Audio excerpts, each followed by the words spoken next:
d'être ici parmi vous. Et je le suis encore plus cette année justement parce que j'ai l'impression, paradoxalement, même si je n'ai pas commencé par ça, que pour une fois j'ai plus de bonnes nouvelles que de mauvaises nouvelles à annoncer. Monsieur Dotal a dit d'ailleurs en introduction, pour la première fois depuis longtemps, cette année, en ce début d'année, nous annonçons davantage de reclassement que de déclassement dans notre méthodologie sur laquelle je reviendrai à la fin. Donc finalement c'est un signe assez marquant que les choses, disons, la situation économique a cessé de se détériorer, notamment dans les pays émergents. Vous verrez, j'y reviendrai dans la deuxième partie de ma présentation. Alors, pour être franc, l'année dernière, quand j'étais venu, je n'avais pas annoncé que des mauvaises nouvelles, notamment en ce qui concerne les économies avancées. Ce qu'on vous disait, le message qu'on soulignait l'année dernière à cette même époque, c'était deux choses. La première, que désormais en zone euro et aux États-Unis, on avait quand même l'impression que ces économies avaient un peu trouvé leur rythme de croisière.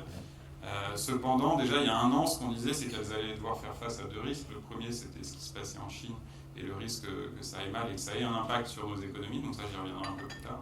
Et puis le deuxième, déjà à l'époque, on avait quand même en tête l'agenda politique qui se profilait pour l'année 2016 et on soulignait le risque politique, tout simplement. Donc un an après, qu'est-ce qui s'est passé ?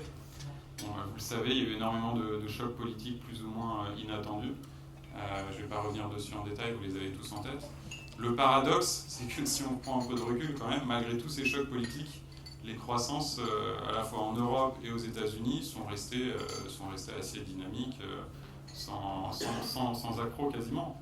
Et finalement, un an plus tard, au risque de me répéter, la question qui se pose au début de cette année 2017 est un peu la même. C'est est-ce que les économies européennes et américaines vont parvenir finalement à éviter tous ces écueils politiques qui vont se dresser sur leur chemin cette année. Donc essayons de répondre à cette question, peut-être en commençant par l'Europe. Alors vous le voyez ici, c'est sur le graphique de gauche, les incertitudes politiques, ça ne vous surprend pas, n'ont jamais été aussi élevées. Alors que représente cet indicateur ? C'est en fait la fréquence d'occurrence de mots synonymes d'inquiétude économique et politique dans la presse, dans tous les pays. Donc finalement, c'est un bon signe de frustration, d'inquiétude qu'il peut y avoir dans les populations. Qu'est-ce que ça reflète ? Ça reflète bien sûr, vous le savez, la montée de nouveaux mouvements politiques. Et ce sont ces mouvements politiques nouveaux qui rendent les futurs scrutins, les issues des futurs scrutins politiques à venir assez incertains. Et qui dit incertitude au niveau économique dit possibilité pour les entreprises de reporter leurs décisions d'investissement et pour les ménages de reporter leurs décisions de consommation. Donc c'est ça le risque vraiment pour 2017. C'est avant les élections aux Pays-Bas en mars prochain, en France en avril et en mai, puis en Allemagne à l'automne, et puis on ne sait jamais, on a peut-être aussi en Italie cette année. Est-ce que ça peut avoir un impact sur la croissance ? Bon, c'est assez facile de lister un peu ces inquiétudes potentielles, ces risques potentiels. C'est plus difficile de les quantifier. C'est quand même ce qu'on a essayé de faire. Vous le voyez là sur le graphique de droite. En gros, on s'est posé une question très simple. On s'est dit, l'indice que vous voyez sur la gauche, finalement, quel est son impact sur la croissance économique ? Autrement, admettons qu'en France, par exemple, à l'occasion des prochaines élections présidentielles, si jamais Marine Le Pen a une grande chance d'être élue, ou à l'occasion des prochaines élections législatives, si aucune majorité ne se dégage, admettons que l'indice d'incertitude que vous voyez sur la gauche augmente autant en France qu'au Royaume-Uni au moment du Brexit. Dans ce cas-là, quel serait l'impact sur la croissance française ? Vous le voyez sur le graphique de droite, la croissance française serait affectée de l'ordre de 0,7 points. Donc, nous, notre scénario pour cette année, c'est, si on ne prend pas en compte un choc politique potentiel, on serait autour de 1,3%, c'est-à-dire comme l'année dernière. Mais, vous voyez, si y a un choc politique à l'occasion des prochaines élections, rien qu'à cause de ça, on aurait une croissance qui serait divisée par 2. Alors, pour les autres pays, qu'est-ce que ça donne ? Vous voyez, Allemagne, ce serait un petit peu moins, un demi-point de croissance en moins. Puis l'Italie, vous la voyez tout en haut, alors 0,2 points. La manière dont on l'explique est assez simple. On se dit que les entreprises italiennes ont l'habitude de vivre avec des changements de gouvernement assez fréquents finalement. Donc, ce qui est finalement une bonne nouvelle pour elles. Donc là, les statistiques confirment un peu ce que tout le monde pense. Alors, ceci dit, il ne faut pas non plus être complètement catastrophiste. C'est là aussi un des enseignements de 2016. C'est que pour que ces scénarios de risque entre d'un côté la sphère politique et de l'autre la sphère économique se matérialisent, il faut déjà que les canaux de transmission entre les deux fonctionnent. Et le premier d'entre eux, vous le connaissez, hein, ce sont les marchés financiers. Or, là aussi, c'est quand même un des enseignements de 2016, c'était que jusqu'ici, risque politique rimait toujours avec volatilité financière, entre guillemets. Or, vous le voyez sur le graphique de gauche, en 2016, ce n'était plus vrai. On a vu une vraie déconnexion entre, d'un côté, le risque, les incertitudes politiques là, que vous voyez en bleu, c'est-à-dire le même indice que je vous ai montré sur le graphique d'avant, et puis de l'autre, la volatilité sur les marchés financiers que vous voyez en vert. L'un monte quand l'autre descend, alors qu'auparavant, les deux étaient évolués dans le même sens. Alors, comment est-ce qu'on explique ce paradoxe? Moi, je vois deux explications possibles. La première, c'est que les marchés sont tout simplement anesthésiés par les volumes de liquidités exceptionnels qui sont fournis par les banques centrales. Donc, en quelque sorte, ils sont un mauvais indicateur de risque. Et puis, le deuxième, qui n'est pas incompatible avec le premier d'ailleurs, il est encore plus simple, il serait qu'il y a tout simplement une lassitude face au risque politique. Et c'est d'ailleurs ce que tend à montrer le graphique de gauche, où donc nous avons enseigné chronologiquement de haut en bas tous les grands événements politiques, tous les chocs politiques majeurs depuis 2010 dans les économies avancées. Alors vous voyez que tous les premiers concernent la Grèce, la tragédie grecque, et ce qui est frappant, c'est que du haut vers le bas, la tendance est quand même assez nette. Pour un choc politique donné, le niveau de volatilité sur les marchés associés à cette période-là est en constante diminution. Donc dit autrement, plus le temps passe, moins les chocs politiques ont d'influence sur les marchés. Toute la question au début de cette année 2017, c'est est-ce que ça va durer ou pas? Et très sincèrement, je suis incapable de répondre à cette question. Donc, c'est la grande inconnue pour 2017. Alors, la deuxième question que pose quand même la montée de ces nombreux mouvements politiques, c'est celle de la relance budgétaire. C'est-à-dire à la fois dans diverses partis politiques de divers pays, et puis même par exemple en Europe, la Commission européenne l'a redit, aux États-Unis aussi. Tout le monde appelle à davantage de relance budgétaire. Et on a l'impression justement que c'est ça aussi qui rend les marchés moins volatiles, notamment on l'a vu à la suite de l'élection de Donald Trump. Les espoirs qu'il y a en matière de relance budgétaire aux États-Unis ont redonné une grande confiance aux entreprises, aux marchés. Et là, le message que je voudrais souligner, c'est que pour des raisons différentes d'une région à l'autre, malheureusement, je pense que ces espoirs vont être déçus en 2017. Alors regardons ça au cas par cas, commençons par le Japon, qui est un bon exemple parce que c'est un peu la dynamique économique qu'on a vu depuis une quinzaine d'années, et c'est le risque qui nous pend au nez pour les prochaines années en Europe et aux États-Unis. Au Japon, en milieu d'année dernière, le gouvernement a annoncé un plan de relance budgétaire massif pour essayer de sortir une énième fois de la déflation. Le seul problème est que dans le passé, au cours des 15 dernières années, les seules fois où le gouvernement japonais a essayé de faire la même chose, ça n'a jamais fonctionné. Vous voyez sur le graphique de gauche, où on a renseigné, donc ça s'appelle la variation du solde primaire budgétaire structurel. Donc c'est un mot un peu barbare pour dire, en gros, est-ce que la politique budgétaire est plutôt rigoureuse ou c'est plutôt une politique de relance? Quand c'est négatif, c'est plutôt une politique de relance. Quand c'est positif, donc dans le rouge, c'est plutôt une politique de rigueur. Et ce qui ressort dans le cas du Japon, c'est que finalement les deux fois, donc en vert sur le graphique de gauche, où le gouvernement a essayé de relancer un peu la machine via le budget, ça a été suivi plus ou moins de temps après par des politiques de rigueur. Pourquoi? Tout simplement parce que la dette publique est extrêmement élevée dans le Japon. Et c'est pour ça que c'est un enseignement qui est intéressant pour nos économies. C'est que quand on est dans un contexte où de toute façon la dette publique est élevée, on sait très bien qu'une politique budgétaire de relance n'est pas soutenable. Et donc, si nous le savons très bien, les consommateurs et les entreprises le savent aussi, et donc quand il y a de la relance, elles n'investissent pas plus, elles ne dépensent pas plus, mais elles épargnent plus parce qu'elles savent déjà que de toute façon, il y aura de la rigueur tôt ou tard. Et c'est encore plus flagrant dans le cas japonais que de toute façon, le Premier ministre a déjà annoncé des hausses d'impôts. J'espère que ce n'est pas le Premier ministre japonais qui m'a entendu. Et donc, le Premier ministre japonais a déjà annoncé des politiques de rigueur à venir avec une augmentation du taux de TVA. Donc, même chose en Europe finalement, où la situation est un peu comparable. Et là, d'ailleurs, la question de l'efficacité de la politique budgétaire ne se pose même pas, c'est-à-dire que malgré tous les appels pour davantage de relance, et notamment de divers gouvernements, mais également de la Commission européenne en fin d'année dernière, vous le voyez, c'est le même indicateur que pour le Japon sur la gauche, là à droite c'est pour la zone euro, et donc quand c'est proche de l'équilibre, ce qui sera le cas pour 2017, ça veut dire en gros que les budgets sont neutres, c'est-à-dire qu'au moins, si on voit le verre d'eau à moitié plein, on se dit qu'il n'y a plus de politique de rigueur comme en 2011, 2012, 2013, vous voyez que c'était très positif, mais si on voit le verre d'eau à moitié vide, on se dit qu'il n'y a pas de relance non plus, donc pas grand-chose à attendre de ce côté-là. Et enfin les États-Unis, donc le cas le plus incertain par nature, vous le savez. Alors, donc Donald Trump a annoncé beaucoup de choses pendant sa campagne. Pour l'instant, ça fait une semaine qu'il est là. Et pour une fois, j'ai envie de dire, malheureusement, on a l'impression qu'un président fait ce qu'il a dit pendant sa campagne. Mais donc en matière de relance budgétaire, il avait annoncé énormément de plans d'investissement en infrastructure. Quand on regarde quand même ses déclarations depuis qu'il a été élu, le 8 novembre, on a quand même l'impression que ces plans d'investissement en infrastructure massifs qui ont rendu les marchés financiers assez euphoriques ne figurent pas parmi ses premières priorités. D'ailleurs, on l'a vu depuis une semaine.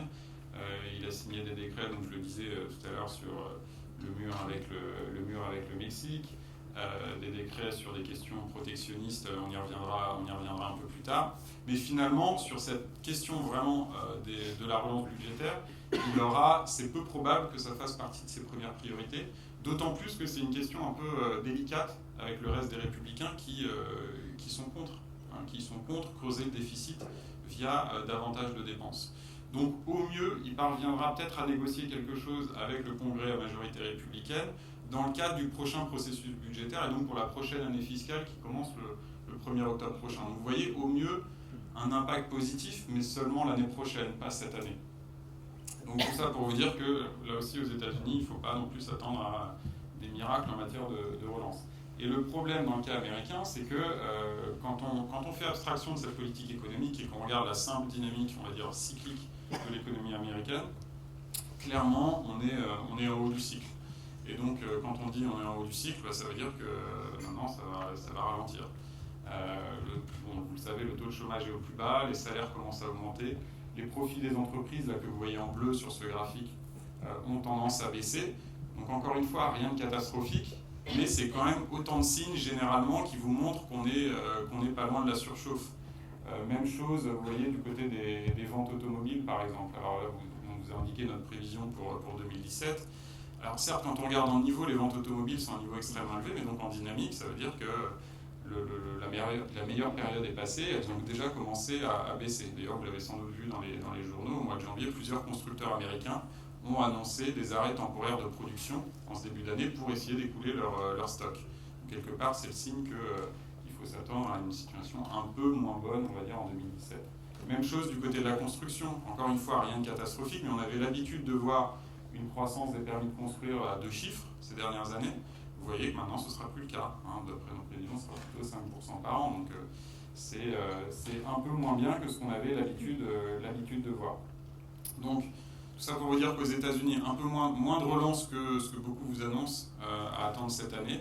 Et puis une dynamique cyclique qui est un peu moins bonne que ce qu'on avait l'habitude de voir. Donc tout ça fait qu'on aura une croissance, notre prévision c'est 1,8%, mais disons qu'on aura une croissance entre 1,5 et 2%. Quand ce que vous avez plutôt l'habitude de lire en ce moment dans les journaux, c'est entre 2,5 et 3%. Alors la bonne nouvelle quand même, c'est qu'en Europe, on est loin d'être dans cette situation-là. C'est-à-dire que c'est un peu la bonne nouvelle quand on a été plus lent au démarrage, c'est-à-dire qu'aujourd'hui, la reprise est encore en quelque sorte de beaux jours devant elle, c'est-à-dire qu'on est loin de voir des signes de surchauffe en Europe, et donc ça veut dire qu'il y a encore beaucoup de marge de manœuvre en matière de rattrapage. Une autre manière de l'illustrer sur le graphique de gauche, c'est de regarder l'écart entre le taux de chômage tel qu'on l'observe et puis le taux de chômage moyen historique. C'est-à-dire qu'en gros, souvent, quand les deux se rejoignent, c'est le signe, un peu comme aux États-Unis, qu'on va commencer à avoir des signes de la surchauffe. On en est encore loin. Même quand on prend les prévisions de l'OCDE, même à l'horizon 2018, vous voyez la courbe en vert sur le graphique de gauche, on n'a pas retrouvé le niveau historique. Donc ça veut dire qu'à la fois au niveau macroéconomique, pour des pays comme l'Espagne par exemple, où il y a eu une croissance de plus de 3% par an au cours des 2 dernières années, mais ça va quand même continuer. Parce qu'il y a toujours des marges de manœuvre en matière de rattrapage. Au niveau sectoriel, ça veut dire que la dynamique sera la même pour des filières comme la construction, comme l'automobile, où on n'a pas encore, sauf exception, comme en Allemagne, mais sinon on n'a pas encore, dans la plupart des pays, retrouvé les niveaux de vente automobile d'avant-crise. Même chose du côté des mises en chantier ou des permis de construire pour la construction. Donc tout ça, c'est quand même une bonne nouvelle dans le cas de l'Europe. Le seul petit point négatif qui est lié à cette situation-là, c'est que quand le taux de chômage reste plus élevé que sa moyenne de long terme, d'un autre côté, il ne faut pas non plus s'attendre à avoir des augmentations de salaire très fortes. Or, le seul problème, c'est que vous voyez sur le graphique de droite, les points ocre, ça vous montre les perspectives en matière de hausse des salaires nominaux. Or, j'insiste là-dessus, parce que un des points clés pour 2017, c'est que, vous le savez, les cours des matières premières sont un peu remontés.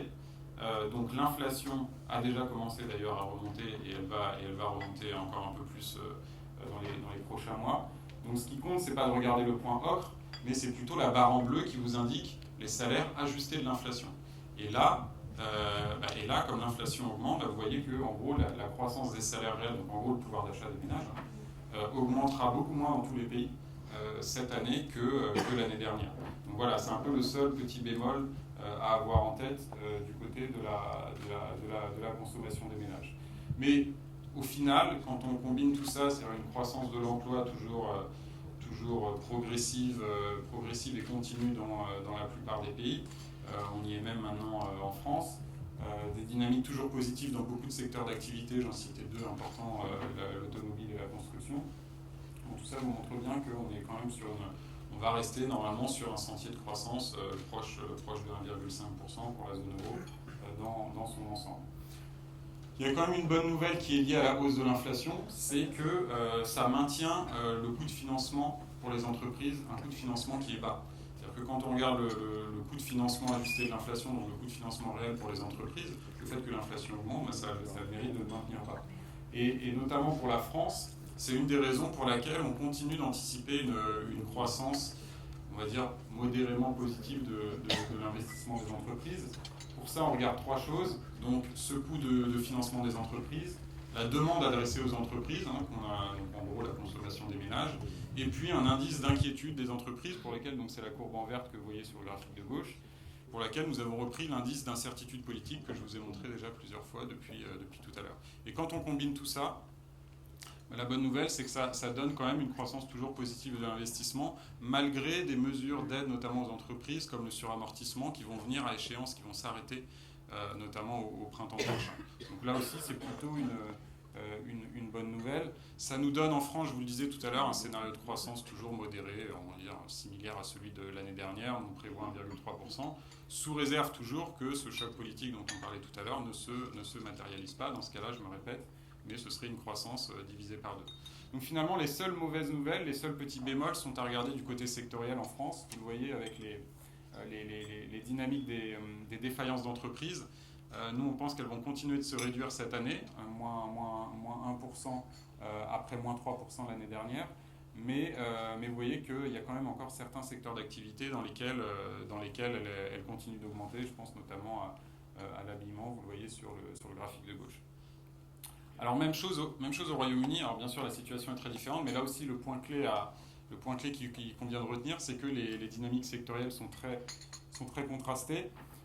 Donc je vais pas revenir sur les différents scénarios possibles à moyen terme en fonction de l'accord qui sera ou non trouvé entre le gouvernement britannique et l'Union européenne. Ce qu'on sait maintenant depuis une semaine, vous le savez, c'est qu'il est très probable que le Royaume-Uni sorte du marché unique une fois sorti de l'Union européenne. Et donc c'était quand même le scénario le plus positif et dont la probabilité a beaucoup baissé. Ceci dit, ce qu'il faut retenir à court terme, ce qui va compter pour 2017, je passe rapidement, mais ce sont les effets retardés de la baisse assez marquée de la livre sterling au cours de la deuxième partie de l'année 2016. Il y aura des effets positifs, notamment sur les exportations. Vous le voyez à gauche, ça devrait augmenter de l'ordre de 1,5%. Mais bon, c'est 1,5%, certes, c'est positif, mais c'est pas non plus terrible. En revanche, le point négatif, donc ça profitera quand même à des secteurs comme traditionnellement exportateurs au Royaume-Uni, mais il n'y en a pas tant que ça. Je pense notamment au secteur pharmaceutique. Parce que le problème du Royaume-Uni, c'est que ces secteurs exportateurs, notamment le secteur financier, ont des exportations qui varient très peu en fonction de leur prix. C'est-à-dire, donc quand le taux de change se déprécie, ça leur profite peu. En revanche, ce qui va les pénaliser, c'est la hausse de l'inflation. Donc la barre en bleu que vous voyez sur le graphique de gauche, qui là va faire souffrir des secteurs qui importent beaucoup d'intrants, je pense notamment à la construction, et d'autres qui sont dépendants de la consommation des ménages, donc comme la distribution notamment. Donc c'est ce qui ressort un peu de notre baromètre sectoriel là, que vous voyez sur le graphique de droite. Bon, les secteurs les plus à risque, là en rouge et noir, métaux ou encore énergie, là c'est bien sûr lié à des facteurs globaux plus que des facteurs propres au Royaume-Uni. Donc, dans ce contexte-là, vous ne serez pas surpris d'apprendre que nous prévoyons une augmentation des défaillances d'entreprises au Royaume-Uni. Vous le voyez là sur le graphique de gauche. En revanche, j'y reviens, je me répète, mais c'est une manière un peu différente de l'illustrer. En haut là, du graphique de gauche, vous voyez quand même la plupart des pays de la zone euro pour lesquels nous continuons de prévoir une baisse des défaillances d'entreprises cette année. C'est plutôt une bonne nouvelle. C'est encore une fois, c'est une manière d'illustrer qu'il y a encore beaucoup de marge de manœuvre en matière de rattrapage. Et c'est le signe que le risque entreprise quand même reste plutôt bien orienté dans la plupart des pays de la zone euro. Il y a un bémol quand même que je tenais à souligner, c'est que ce qui est paradoxal dans la période actuelle, c'est qu'on est dans une situation où, certes, les défaillances d'entreprise, donc le risque entreprise, a tendance à diminuer dans beaucoup d'économies avancées, mais pourtant, de l'autre côté, on ne voit pas beaucoup de signes de dynamisme économique. Et j'entends par dynamisme le nombre de créations d'entreprises. C'est-à-dire que si vous prenez par exemple un pays comme l'Allemagne, où quand on regarde les indicateurs macroéconomiques, quand vous ouvrez la presse à juste titre, vous voyez que tout va bien, c'est vrai. Quand on regarde, nous, les défaillances d'entreprises, on voit aussi que tout va très bien, c'est vrai. Les défaillances d'entreprises sont à un plus bas niveau historique. Et pourtant, quand on regarde d'autres indicateurs comme les créations d'entreprises, elles restent, elles aussi, à un niveau qui est bas. D'accord ? Vous le voyez sur le graphique de droite, elles sont moins 20%, elles sont toujours 20% inférieures à leur niveau d'avant-crise.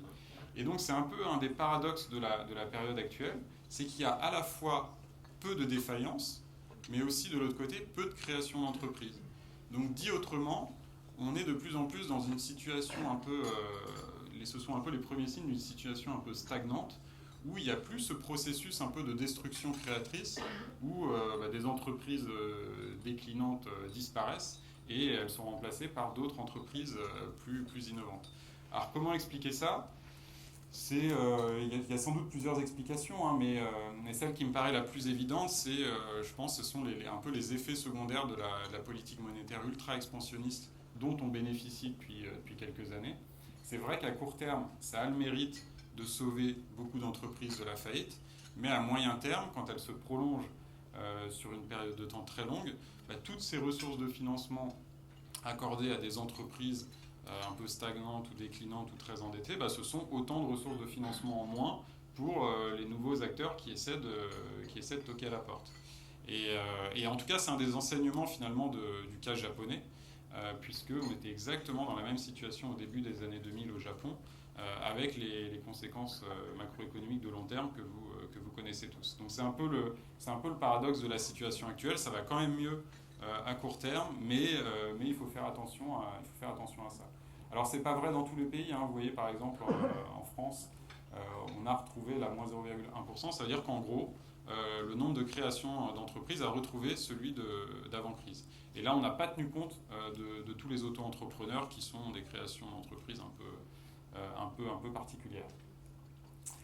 Donc, en fait, quand même, ces bonnes nouvelles se retrouvent sur nos évaluations pays. Donc, dans le cas de la France, nous avions reclassé le pays en A2 au mois de juin dernier. Là, vous voyez, aujourd'hui, on voit quand même plus en janvier 2017 complètement à droite. Vous voyez qu'on annonce encore plusieurs reclassements. Notamment l'Espagne, pour des raisons économiques que j'évoquais il y a quelques instants, et puis surtout la situation politique s'est apaisée, donc il faudra toujours suivre avec beaucoup d'attention ce qui va se passer du côté de la Catalogne au niveau politique, mais globalement ça va mieux. Et deux petits pays, Chypre et l'Islande, paradoxalement, pour les mêmes raisons, dans les deux cas, il y avait des mesures de contrôle de capitaux qui pénalisaient les entreprises, notamment importatrices et exportatrices. Là, ces mesures ne sont quasiment plus d'actualité, donc c'est quand même une bonne nouvelle aussi pour les entreprises. Alors, je vous le disais en introduction, je suis encore plus ravi d'être ici aujourd'hui parce que j'avais l'impression de ne pas avoir seulement des mauvaises nouvelles à annoncer. Ces changements concernent quand même beaucoup les pays émergents. Quand j'étais venu ici même l'année dernière, ce que je disais, c'était que en l'espace de 5 ans, la croissance dans les pays émergents avait été divisée par 2. Donc c'est un choc qui est tout à fait important. Là, il semble quand même que le pire soit passé, qu'on ait touché le fond. Et nous, ce qu'on anticipe pour cette année, c'est un rebond de la croissance. Alors, vous le voyez sur ce graphique. Ce qu'il faut regarder, c'est en ordonnée, c'est notre prévision de croissance pour l'année 2017. Et en abscisse, c'est la variation entre cette croissance 2017 et cette croissance 2016. Donc, pour dire les choses très simplement, quand vous êtes en haut à droite, ça veut dire qu'on anticipe une croissance assez élevée et qui a tendance à accélérer. Et donc c'est le cas pour les marchés émergents pris dans leur ensemble, que vous voyez en vert. C'est le cas aussi pour beaucoup d'autres secteurs d'activité. Vous voyez la distribution, les services en général, les transports. Autant de secteurs finalement qui vont bénéficier un peu toujours des mêmes facteurs structurels, l'émergence des classes moyennes dans les pays émergents, la tendance à l'urbanisation, à la tertiarisation. Tout ça, ça va continuer d'être un facteur positif. Après, les perspectives, même pour l'agroalimentaire, c'est quand même un secteur dans les pays émergents qui a beaucoup souffert dans beaucoup de pays de phénomènes climatiques, notamment du phénomène climatique El Niño l'année dernière. Normalement, ça ne devrait plus être le cas cette année, donc ça va aussi aider. Après, quand vous regardez en haut à gauche, alors en haut à gauche, ça signifie que les prévisions de croissance sont assez élevées, mais qu'elles ont tendance un peu à ralentir par rapport à l'année dernière. Mais globalement, vous voyez que la situation reste quand même très positive pour un secteur comme le secteur pharmaceutique. Même chose pour la chimie, parce que les cours des matières premières restent bas, donc comme c'est un intrant important pour le secteur, c'est positif.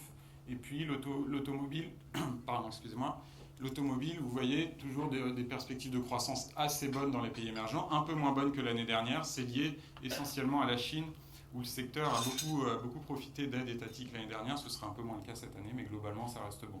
À l'inverse, pas que des bonnes nouvelles, toujours vers le bas, vous voyez un certain nombre de secteurs, notamment ceux qui sont liés au cours des matières premières, qui vont rester dans une situation quand même assez compliquée. Donc vous savez, ce qui compte pour un assureur crédit, c'est d'évaluer le risque de crédit des entreprises. Donc les perspectives de croissance, c'est une chose pour l'évaluer, mais c'est quand même pas suffisant. Ce qu'on vient de regarder aussi, c'est notamment l'endettement des entreprises. Encore une fois, au risque de me répéter par rapport à l'année dernière, on vous disait déjà à l'époque que cet endettement des entreprises dans les pays émergents avait été multiplié par 4,5 au cours des 10 années précédentes. Et c'était vraiment à l'époque, on vous disait que c'était vraiment un risque à surveiller. Donc la question qu'on s'est posée un an plus tard, c'est est-ce que c'est une tendance qui se poursuit, cet endettement croissant des entreprises, ou est-ce que dans certains pays, on commence à avoir une tendance au ralentissement? Donc la réponse, elle est à gauche. Vous voyez la progression de cet endettement en pourcentage du PIB. Donc quand c'est positif, ça veut dire que cet endettement augmente plus vite que la croissance, donc c'est plutôt un facteur de risque. Quand c'est négatif, ça augmente moins vite. Et vous voyez que donc les tendances sont assez contrastées. Des pays sont vers le bas, notamment le Brésil. Donc à court terme, ça n'aide pas quand les entreprises doivent se désendetter. C'est le signe que ça peut approfondir la récession, mais au moins, ça crée des conditions plus favorables pour que la croissance rebondisse à moyen terme. Et puis, vers le haut, vous voyez des pays dans lesquels les entreprises continuent de s'endetter assez massivement, notamment la Chine, le Mexique, la Russie, la Turquie, etc. Mais au-delà de cet endettement des entreprises, la nouveauté cette année, et le risque à mon avis à avoir en tête, c'est qu'on voit de plus en plus de signes dans beaucoup de pays émergents que cet endettement excessif des entreprises fragilise de plus en plus de banques. C'est le cas notamment quand on regarde les indicateurs très agrégés comme les créances douteuses dans tous les grands pays émergents. Ces créances douteuses sont en hausse dans les secteurs bancaires. Même chose quand on regarde tout simplement les annonces qui sont faites par les banques centrales. Je vous en donne pêle-mêle quelques-unes que j'ai entendues rien qu'au cours du mois passé. C'est en Angola, alors je sais que c'est des petits pays, mais c'est juste pour vous montrer que ces annonces pourraient se multiplier dans les mois à venir. C'est-à-dire, en Angola, par exemple, la Banque centrale vient d'annoncer que 5 des 30 banques locales étaient au bord de la faillite. En Ukraine, encore une fois, c'était depuis Noël, la première banque a été nationalisée in extremis pour éviter une crise bancaire. Même chose au Kazakhstan, où on a accordé à la première banque du pays un prêt d'urgence. En Azerbaïdjan, la banque centrale, idem, vient de retirer la licence d'exploitation à 10 banques. Donc voilà, tout ça pour vous montrer que ça devient un peu problématique dans beaucoup de secteurs bancaires des pays émergents. Et finalement, le risque quand même à surveiller pour 2017, c'est un espèce de cercle vicieux entre d'un côté les entreprises donc, qui sont trop endettées. Comme elles sont trop endettées, elles fragilisent les banques. Et ces banques qui sont fragilisées sont ensuite tentées de restreindre leurs conditions de crédit à destination des entreprises. Et vous le voyez là sur le graphique de droite, qui vous montre les résultats d'une enquête de l'Institut de finance internationale, qui tous les trimestres pose un certain nombre de questions aux banques qui sont présentes dans les pays émergents, et dont une qui consiste à leur demander est-ce que vous, au cours des 3 derniers mois, vous avez eu l'impression de durcir ou d'assouplir vos conditions de crédit. Et le résultat est que quand c'est supérieur à 50, elles disent qu'elles assouplissent leurs conditions de crédit. Quand c'est inférieur à 50, elles les durcissent.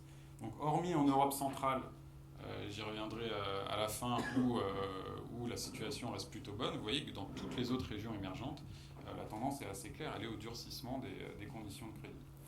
Le paradoxe, c'est qu'au cours de l'année 2016, on a eu l'impression, enfin moi en tout cas, en ouvrant les journaux, de voir que tout va bien en Chine, que la croissance est stabilisée, que les problèmes qu'on avait vus au cours de l'été 2015 sur les marchés d'actions ne sont plus d'actualité. Bon, c'est vrai que quand on regarde les chiffres officiels et les chiffres un peu macroéconomiques, je dirais superficiels, on a l'impression que ça se stabilise. Le problème, c'est que ça se stabilise pour de mauvaises raisons. C'est-à-dire que la situation conjoncturelle n'est pas très mauvaise dans le cas de la Chine, simplement parce que l'État relance massivement. Donc encore une fois, il faut distinguer ce qui se passe du côté public et du côté privé. Et en gros, l'État relance un peu reprend ces mêmes vieilles recettes qui consistent à relancer massivement dès que ça va mal, mais au risque d'augmenter les risques de moyen terme, justement en matière d'endettement des entreprises. Et ces problèmes-là sont loin d'être résolus. Autre problème, il est lié au fait qu'il y a toujours plus de liquidités en circulation dans l'économie chinoise. En 2009, il y avait eu un plan d'investissement massif, un plan de relance massif, et la Banque centrale avait injecté énormément de liquidités. Le paradoxe, c'est que, vous le savez, cette liquidité n'a pas aidé à relancer la croissance, puisque la croissance chinoise a ralenti. Donc si cette liquidité n'a pas été absorbée par les marchés des biens, ça veut dire qu'elle va sur les marchés d'actifs. Et donc on voit aujourd'hui de plus en plus de signes de volatilité sur les marchés financiers. Donc ce ballon de liquidité, il avait d'abord été sur les marchés d'actions, avec les conséquences dont vous vous souvenez à l'été 2015. Énormément d'investissements sur la même classe d'actifs, le marché d'actions. Au bout d'un moment, les autorités sont inquiètes. Elles décident des mesures de réglementation qui font paniquer les investisseurs. D'où la forte baisse là, sur le graphique à gauche sur les marchés d'actions. Ensuite, ce ballon de liquidité, donc ces investisseurs se dirigent vers une autre classe d'actifs. En l'occurrence, le deuxième, c'est que là, à l'époque, ils s'étaient dit on va sortir nos actifs de Chine. Donc ça a généré beaucoup de volatilité sur le taux de change, et ainsi de suite sur le marché obligataire, et ainsi de suite aujourd'hui sur le marché immobilier, où les prix ont beaucoup augmenté l'année dernière, et là, il y a des risques que ça explose cette année. Tout ça pour vous dire que vous voyez qu'on est toujours dans le même processus. C'est-à-dire qu'à chaque fois, il y a un ballon de liquidité énorme que les autorités n'arrivent pas à dégonfler. Et donc ce ballon de liquidité circule d'un endroit à l'autre, d'une classe d'actifs à l'autre, au fur et à mesure que les autorités, à un moment, sont paniquées et décident de réglementer une des classes d'actifs, ce qui les fait aller sur une autre. Donc voilà, derrière ces chiffres macroéconomiques un peu rassurants, il faut quand même avoir en tête qu'il y a cette espèce de ballon qui continue de circuler. On ne sait pas très bien ce qu'il va devenir, on ne sait pas très bien si les autorités chinoises vont parvenir à le dégonfler. Et en attendant, ça veut dire toujours beaucoup de volatilité à attendre. Volatilité, et puis pour les entreprises, ce qu'on voit aussi en ce début d'année, c'est qu'on a l'impression qu'on est de retour quand même à l'étape numéro 2, là. On voit beaucoup de sorties de capitaux et donc de pression à la baisse sur le taux de change. Résultat, le mécanisme est toujours le même, les autorités ont de nouveau décidé des mesures de contrôle des capitaux. Si ça ne fonctionne pas, elles vont en décider davantage cette année, et ça pourrait pénaliser clairement les entreprises étrangères qui ont une activité en Chine. Autre manière très rapidement de l'illustrer, tous les ans COFAS réalise une enquête auprès d'1 millier d'entreprises chinoises où on leur pose notamment des questions sur leur délai de paiement. Et les résultats, alors là cette enquête sera, vous verrez les résultats détaillés dans une publication qui sortira au cours du mois de mars. Et là vous en voyez quand même les premiers. Ce qui ressort, c'est toujours intéressant ce graphique à gauche qui vous montre en gros la réponse des entreprises chinoises à la question quel est le retard de paiement moyen que vous subissez. Et vous voyez ce qui est entouré dans la bulle en orange, c'est que 15% d'entre elles nous disent le retard de paiement moyen qu'on subit est supérieur à 150 jours.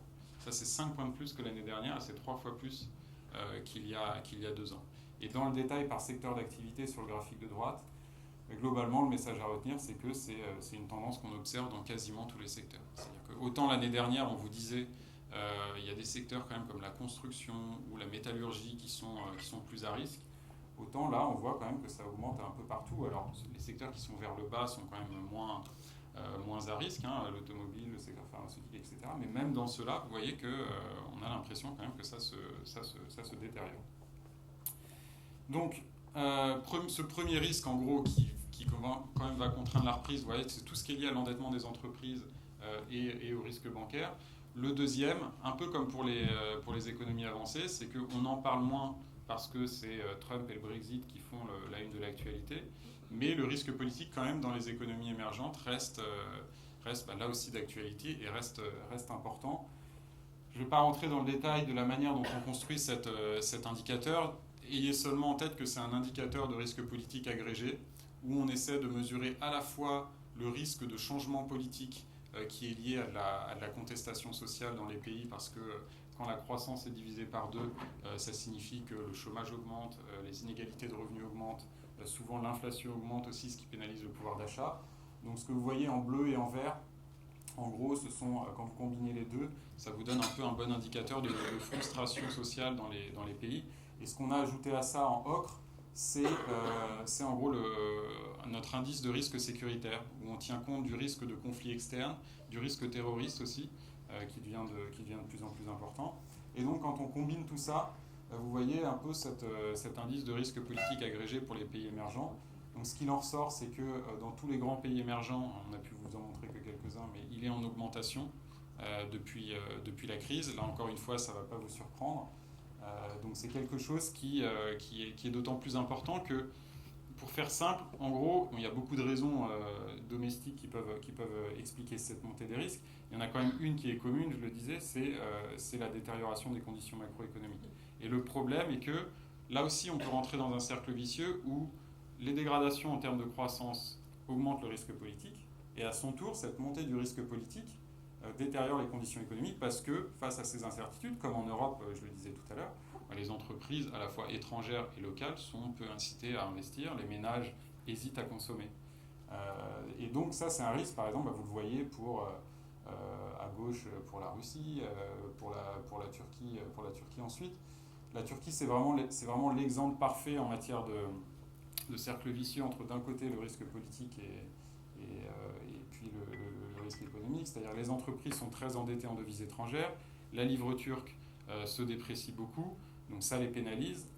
Et puis à côté de ça, les revenus touristiques, vous le savez, ont chuté l'année dernière de plus de 30% à la suite de ces événements terroristes. Or, 1/6 de la main-d'œuvre en Turquie travaille dans le secteur touristique. Donc tous les secteurs d'activité aujourd'hui qui sont liés à la consommation des ménages voient leur risque augmenter. C'est ce qui ressort de notre baromètre sectoriel sur la droite.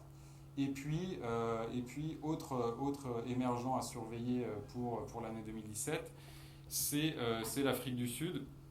Alors là, vous voyez, je parle de l'Afrique du Sud et du Brésil en même temps parce que dans les deux cas, finalement, les problèmes économiques sont un peu les mêmes. C'est-à-dire que ce sont deux économies qui ont souffert notamment d'un endettement excessif des ménages, parce que c'était le moteur traditionnel de leur croissance avant la crise, de la baisse des cours des matières premières. Et puis, finalement, une des seules différences entre ces deux pays, c'est que, en gros, ils ont fait face aux mêmes problèmes, mais que ces problèmes se sont matérialisés avant au Brésil qu'en Afrique du Sud. Vous le voyez à gauche, là où le taux de chômage, par exemple, a augmenté avant au Brésil qu'en Afrique du Sud. Même chose du côté politique et social, c'est-à-dire qu'au Brésil, les problèmes, les manifestations sur l'augmentation des tarifs dans les autobus avaient commencé dès 2013. Vous voyez que dans le cas de l'Afrique du Sud, c'est en 2015 qu'on voit une vraie explosion du nombre de manifestations. Alors on est quand même loin de retrouver le niveau de 1991 là, au moment de l'abrogation des dernières lois d'apartheid. Mais ce qui est marquant aujourd'hui dans le cas de l'Afrique du Sud, c'est que vous voyez que la barre en bleu est beaucoup plus élevée. Or la barre en bleu, elle indique les mouvements de manifestation qui sont violents. Et ça, c'est bien le signe qu'il y a quand même dans ce pays-là, comme dans d'autres, des signes de frustration sociale qui sont de plus en plus marqués. Donc le pouvoir de Zuma est de plus en plus contesté, d'autant plus que le congrès de l'ANC s'annonce pour la fin de l'année 2017. Donc tout ça pour vous dire que dans le cas du Brésil, ces problèmes se sont matérialisés avant. Certes, l'équilibre politique aujourd'hui reste précaire, mais vous voyez qu'il nous semble quand même que le pire est passé. Du point de vue économique, on commence à voir des signes de rebond, léger, mais au moins de rebond, alors que dans le cas de l'Afrique du Sud, on n'a pas l'impression, on est plutôt en retard dans le cycle par rapport au Brésil, donc il nous semble qu'il y a encore des mauvaises nouvelles à attendre pour cette année 2017. Donc l'Afrique du Sud, ce n'est pas la seule grande économie en Afrique subsaharienne qui va pas très bien.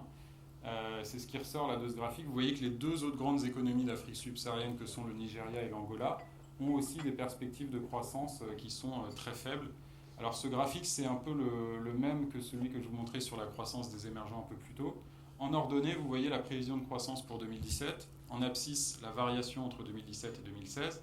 Et là, ce qu'on a ajouté, c'est la taille de la bulle qui montre la taille du PIB, donc la taille de l'économie. Et tout ça pour vous montrer que c'est vrai que ces derniers temps, quand on a parlé de l'Afrique subsaharienne, c'était essentiellement pour dire c'est une région qui va mal parce qu'elle est affectée par la chute des prix des matières premières, sa croissance est faible. C'est vrai. Mais c'est vrai pour le continent pris dans son ensemble. C'est ce que vous voyez en orange, la moyenne. Mais quand vous regardez dans le détail, vous vous apercevez que finalement, cette moyenne, elle est surtout tirée vers le bas par ces trois grandes économies que sont l'Afrique du Sud, le Nigeria et l'Angola. Si vous faites abstraction de ça, vous voyez quand même beaucoup de bulles moyennes qui sont vers le haut, ce qui est le signe que dans beaucoup de pays de taille moyenne en Afrique subsaharienne, la situation n'est pas si mauvaise que ça, bien au contraire. C'est le cas notamment comme des pays comme le Kenya, le Ghana, la Côte d'Ivoire, que vous voyez tous, ou l'Ouganda, que vous voyez tous vers le haut. Toujours en raison de dynamiques structurelles assez favorables, investissement d'infrastructures, énergie, transport, etc. L'inflation a commencé à baisser aussi dans beaucoup de ces pays, ce qui a permis à la Banque centrale de baisser ses taux. Les cours des matières premières remontent un peu.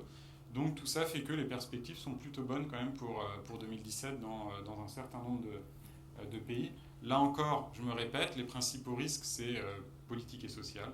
C'est en gros, est-ce que cette reprise va être suffisante pour limiter les risques de contestation sociale. Et puis, un autre risque, dans le cas de l'Afrique subsaharienne, qu'on ne mentionne pas souvent, c'est le risque Trump, entre guillemets, puisque ça s'est passé assez inaperçu, mais il a quand même dit qu'il réduirait significativement ses aides aux pays les moins avancés. Or, les États-Unis restent le premier donateur à destination de l'Afrique subsaharienne, c'est 20%, donc ça pourra poser des problèmes de financement pour certains pays, mais c'est plutôt pour les plus petits pays que pour les moyens ou les grands. La bonne nouvelle, c'est que si beaucoup de pays africains pourraient être affectés par ces risques en matière de financement, ils sont en revanche relativement peu exposés aux risques protectionnistes au niveau commercial de Trump. Là, ce que vous voyez sur le graphique de gauche, ce sont donc les exportations de chaque pays à destination des États-Unis en pourcentage de leur PIB. Et puis à chaque fois, nous avons distingué les exportations de matières premières des exportations de produits manufacturés. Pourquoi ? Tout simplement parce que les exportations de matières premières ont peu de chances d'être affectées par des mesures protectionnistes de Trump. C'est plutôt des exportations de biens manufacturés qui pourraient l'être. Et donc, plus la barre est à un niveau élevé, plus le pays, en l'occurrence, est exposé et pourrait souffrir en cas de mesures protectionnistes. Alors, sans surprise, vous retrouvez des pays d'Amérique centrale, et notamment le Mexique. Ce qui est assez surprenant à première vue, c'est que les autres pays, notamment les pays d'Amérique du Sud, eux seraient relativement peu touchés. C'est le signe qu'en fait, ils ont beaucoup diversifié au cours des dernières années leur destination d'exportation. Beaucoup de pays d'Amérique du Sud maintenant exportent des matières premières, mais moins à destination des États-Unis et plus à destination notamment de la Chine. Et en revanche, ce qu'on n'a pas forcément en tête, c'est que vous voyez quand même pas plusieurs pays asiatiques, je pense notamment au Vietnam, à la Thaïlande, qui pourraient quand même souffrir de mesures protectionnistes décidées par les États-Unis. Et si on se focalise uniquement sur les grands émergents, bien sûr le Mexique est le premier, mais ensuite vous voyez la Chine, et alors la Chine, comment le lire? Ça signifie que 5%, les exportations chinoises à destination des États-Unis représentent 5% de son PIB. Donc vous voyez que c'est quand même un risque qui est assez important. Si demain les exportations chinoises à destination des États-Unis chutent de 10%, bah, ça diminuerait sa croissance d'un demi-point. Donc c'est pas rien. Voilà. Donc bon, alors après il faut relativiser aussi ce risque protectionniste. On en parle beaucoup aujourd'hui parce que c'est Trump. Dans le détail, le protectionnisme augmente déjà beaucoup depuis pas mal d'années. C'est le cas à chaque fois qu'on est dans une situation difficile en matière de croissance. Ce qui est nouveau quand même, c'est que jusqu'à maintenant, ces mesures protectionnistes, on n'en parlait pas, tout simplement parce qu'elles concernaient surtout des pays émergents. C'est-à-dire que ce qu'on voyait depuis 2009-2010, c'est que des pays comme l'Inde, la Russie, l'Argentine, le Brésil étaient de plus en plus protectionnistes. Ils étaient surtout de plus en plus protectionnistes à l'encontre d'autres pays émergents, et en l'occurrence un pays émergent qui est la Chine.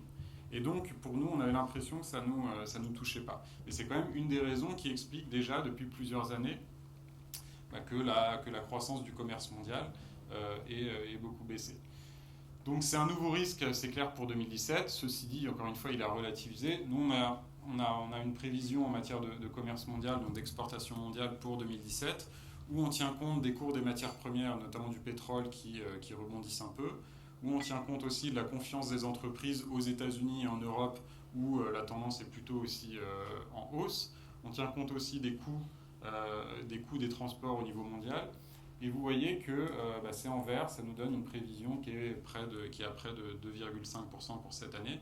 Donc encore une fois, si vous voyez le verre d'eau à moitié plein, vous vous dites c'est quand même nettement mieux que l'année dernière, où on a l'impression qu'on a touché le fond avec 1%.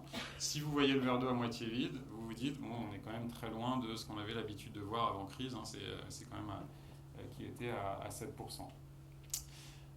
Donc finalement un panorama qui est quand même assez contrasté pour les économies émergentes.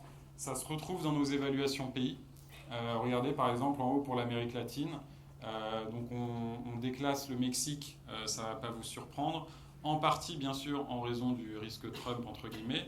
Mais pour être franc, c'est une décision qu'on avait prise avant l'élection américaine. Ce qu'on voit aussi au Mexique, c'est que la croissance est même au niveau interne moins forte qu'elle avait l'habitude de l'être auparavant. Il y a quand même moins de dépenses publiques et donc ça pénalise des secteurs notamment comme la construction et donc un gros point d'interrogation pour toutes les activités qui sont dépendantes des États-Unis dans les mois à venir. Mais à l'inverse, vous voyez qu'on reclasse un pays comme l'Argentine où un an après l'élection de Macri, il y a eu énormément de lois très favorable pour les entreprises. Donc la situation d'un point de vue conjoncturel reste assez difficile, mais on pense que le pire est passé et que la situation va s'améliorer en 2017. Alors en Asie, peu de changements. Vous voyez qu'on reclasse quand même le Pakistan, je ne sais pas si ça en intéresse beaucoup dans la salle. Ensuite, Afrique subsaharienne, donc pareil, là après ce que j'ai dit, vous ne serez pas surpris d'apprendre que nous déclassons l'Afrique du Sud, mais que de l'autre côté, nous améliorons les évaluations de pays comme le Ghana ou le Kenya. Auparavant, nous avions fait la même chose avec la Côte d'Ivoire. Et puis Moyen-Orient, vous voyez qu'on a quand même déclassé beaucoup de pays ces derniers mois. Maintenant, la situation se stabilise, même s'il y a encore un petit déclassement qui est la Jordanie. C'est un peu à l'image de ce qui se passe dans les émergents dans leur ensemble, c'est-à-dire qu'on sent que le pire est passé, les cours des matières remontent un peu, les perspectives de croissance s'améliorent un peu, mais en même temps, il n'y a pas de quoi être non plus complètement hyper positif sur sur la région, parce qu'il y a toujours du risque politique, il y a du risque bancaire. Donc la situation se stabilise, mais pas plus que ça. Et puis enfin, alors là c'est une zone où vous avez eu l'habitude de voir du bleu ces derniers temps, et vous continuez d'en voir. Ce sont les pays d'Europe centrale et orientale. C'est vraiment la zone qui est restée la plus immunisée dans les pays émergents face à tout ce qui s'est passé depuis 2 ans, qui profite à plein de la reprise dans les pays d'Europe de l'Ouest, et c'est toujours le cas. Donc je vous laisse découvrir, mais en gros, vous voyez du bleu pour quasiment tous les pays. Au cours de l'année 2016, nous avons quasiment reclassé tous les pays que vous voyez là, et donc les dernières décisions concernent notamment la Bulgarie, la Bosnie, la Serbie, mais auparavant nous en avions reclassé d'autres. Voilà. Donc je m'arrête là-dessus. Alors je crois que vous étiez particulièrement intéressé par la Slovaquie, que nous n'avions même pas reclassé, parce que c'est un pays que nous n'avions pas déclassé en fait auparavant. Mais c'est bien le signe que c'est une des économies qui est stable à un bon niveau. Les perspectives restent bonnes, qui est très dépendante de l'Allemagne, ce qui est plutôt un facteur positif en ce moment. Donc pour nous, il n'y a pas d'inquiétude spéciale à court terme sur ce pays. Je m'arrête là, et puis je serai ravi de répondre à vos questions. Merci.